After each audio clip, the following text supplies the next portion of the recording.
I've been thinking a lot lately about what we leave behind when we die. Oh, not the grand gestures or the headstones erected in our honor, but the tiny traces, the fingerprints on a recipe card, the notes in the margins of books, the doily with the lavender flower because someone knew it was your favorite color. I like to think of the little legacies, the quiet ones, the kind that don't always make a big splash, but somehow end up making a big difference. And sometimes those little legacies are quite literally carved in stone. In Cascade, Iowa, there's a headstone that stands out from the others with the beloved family Christmas cookie recipe etched for all to see. In Logan City Cemetery in Utah, a delightful fudge recipe is carved right into the black stone. And in Highland Mills, New York, a white plaque attached to the gravestone shares the recipe for date and nut bread. The inscription reads, 100% good stuff, 0% bad stuff. That's oddly comforting, isn't it? The idea that long after we're gone, someone might be in their kitchen with an apron tied in place, a countertop dusted in flour, trying to get our family recipe just right. Because these aren't just recipes, but tiny memories written in butter and sugar. So today's episode is about just that, legacies, the little ones. Whether it's a cookie recipe or a half-solved mystery, what we leave behind matters. And sometimes it tells a story we didn't even know we were writing. Welcome back to Gravely Curious, where the rumors race ahead of facts, the graves are calm and totally ghost-free, and the secrets grow roots. I'm Jane Ladling, your friendly neighborhood graveyard guide and the person most likely to interrupt a eulogy with, "Wait, what if it was murder?" I've just brought the sun tea off from the porch, so let's get started. Wait, quick pause for a legally advised statement. Before we get into today's delicious details, I'd like to extend my most heartfelt apologies to Opal Bryant. Yes, that Opal Bryant. In episode 3, I may have accidentally aired a snippet of our chat, despite her very clear, very polite, and very repeated no thank you to being recorded. In my defense, she has referred to me as Cemetery Girl most of my life, so I assumed we'd all agreed to a no-holds-barred media policy. Apparently not. My bad, Opal. Moving right along to juicier matters.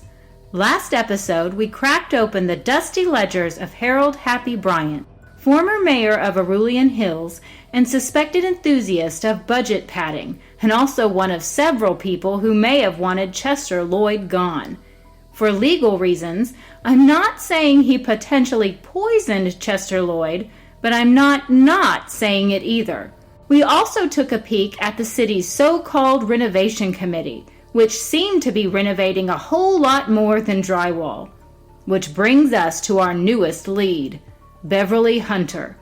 Sweet, soft-spoken, bakes a snickerdoodle that could end wars, Beverly.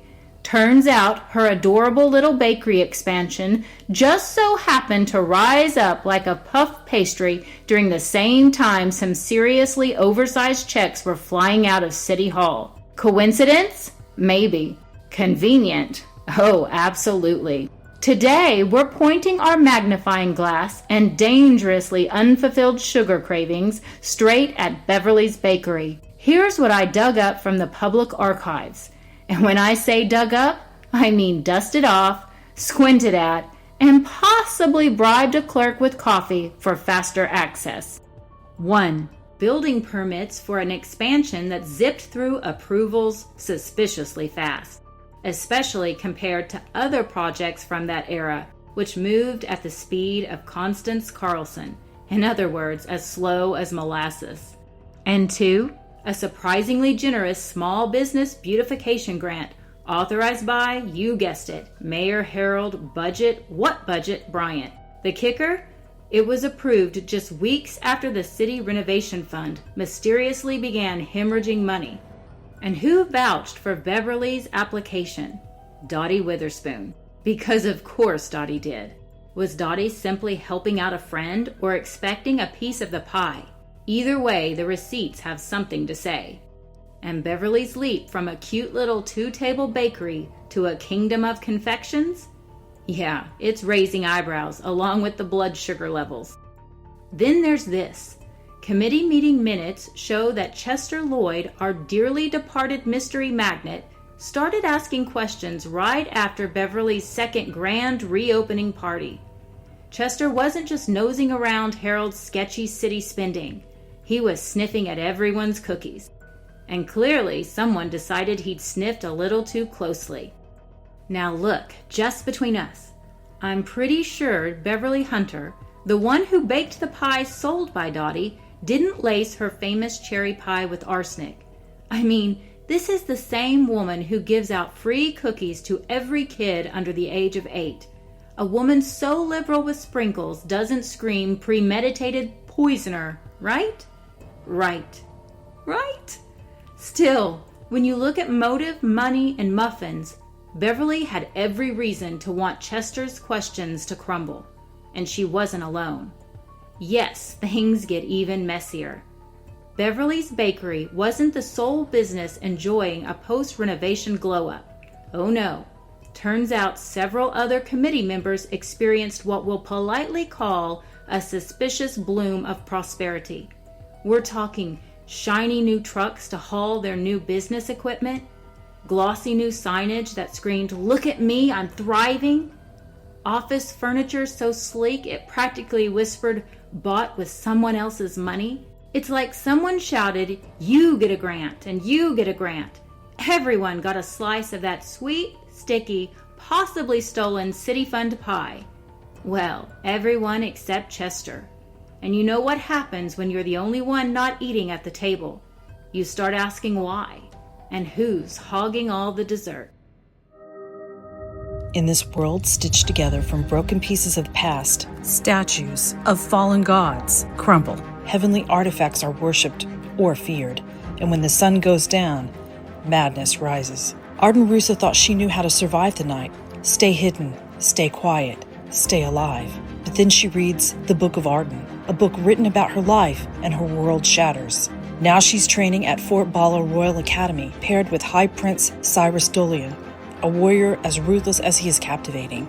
Together, they'll fight against an enemy no one fully understands, and Arden will discover secrets that could break her world apart, or save it. Destiny has a plan for her, but Arden, she has plans of her own. Kingdom of Tomorrow, where gods have fallen and a heroine rises. Available from Amazon in ebook, paperback, and audiobook.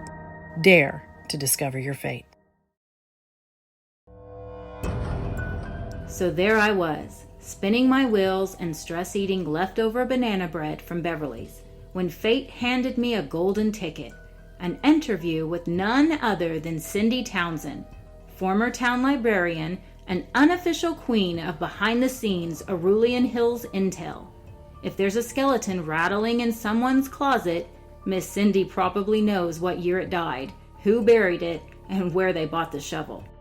Okay, first of all, if Beverly Hunter poisoned someone, I'll eat my own library card. Miss Cindy, that's a travesty in the making. You can't just toss around library card threats like that. I'm serious. Beverly was a menace with a frosting bag, sure, but she's no cold-blooded killer. You ask me? You should be looking at Harold's old city crew. Half those folks were way too cozy with the budget numbers. Define cozy. Let's just say, if someone suddenly installed a backyard pool in 96, odds are good it didn't come out of their city paycheck. Noted. For the record, my personal definition of cozy definitely includes off-the-books water features too. Thank you for your time. But honestly, cozy might be putting it lightly. Fueled by Cindy's mix of rumors and civic concern, I took a little trip down Microfiche Lane, aka I dug through old copies of the Arulian Hills Herald, now replaced by the headliner. And guess what I found? A 1987 puff piece on Caleb Rowe, the city's go-to contractor and landscaper back in the day. known for his near encyclopedic knowledge of flora and fauna of Arulian Hills, being honored for his decades of loyal service at a private luncheon hosted at, drumroll, Harold Bryant's house. Private, as in no press allowed. Private, as in, wait for it, the city paid for the catering. Because nothing says thank you for your maybe questionable fiscal responsibility like a 3-tier shrimp cocktail tower on the taxpayer's dime. The deeper I dig, the clearer it becomes. Chester wasn't just sniffing out a few rotten apples. He wandered into a whole dang orchard, and someone really didn't want the fruit getting picked.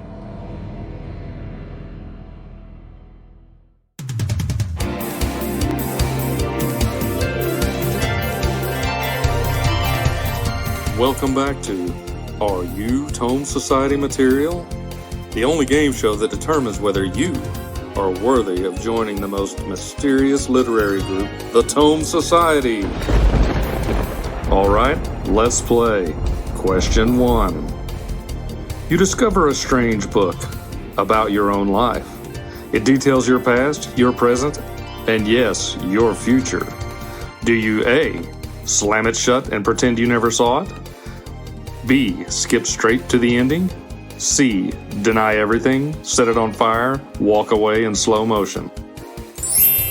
No wrong answers here, except probably C. Moving on. Question 2. You've been politely forced to join Fort Bala Royal Academy. Congratulations! Your new combat trainer is none other than the ruthless High Prince Cyrus Dolian. When he glares at you and says, "Try not to die," you A, thank him. You love constructive criticism. B, smile politely and picture accidentally bumping him into a fountain. C, notice, unfortunately, that he's really, really hot. Honestly, C is the most common answer. Final question. The night falls. People you once trusted start smiling the wrong way. Their eyes go wrong. The madness has begun. Do you A, lock the doors and pray? B, reach for that weird glowing relic? Probably fine, right? Or C, panic, hyperventilate, realize this is fine. Everything's fine. You are totally fine. Well, if you answered C to anything, you might just be Arden Rusa, and your life is about to get extremely complicated. Discover the secrets of the Tome Society, survive the night, and maybe fall in love with someone who was absolutely not supposed to like you back. Read Kingdom of Tomorrow, where destiny isn't written in stone, it's written in ink.